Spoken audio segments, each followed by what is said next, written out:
پەیمانگەی کلێڤەرینە حکومی.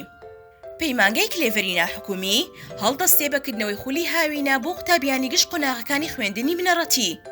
لەم خولەدا وانەکانی کوردی و بیرکاری و ئینگلیزی بۆ پۆلەکانی یەکەم و دووەمی بنەڕەتی دەکرێتەوە بۆ ئەو قوتابیانی ئەم ساڵ خوێندنیان تەواو نەکردووە. وانەکان لەلایەن مامۆستایانی قوتابخانەی کلێڤەر دەوترێتەوە. هەروەها خولی فێربوونی زمانی ئینگلیزی دەکرێتەوە بە باشترین ستاف و مامۆستایانی بە ئەزموونی قوتابخانەکەمان.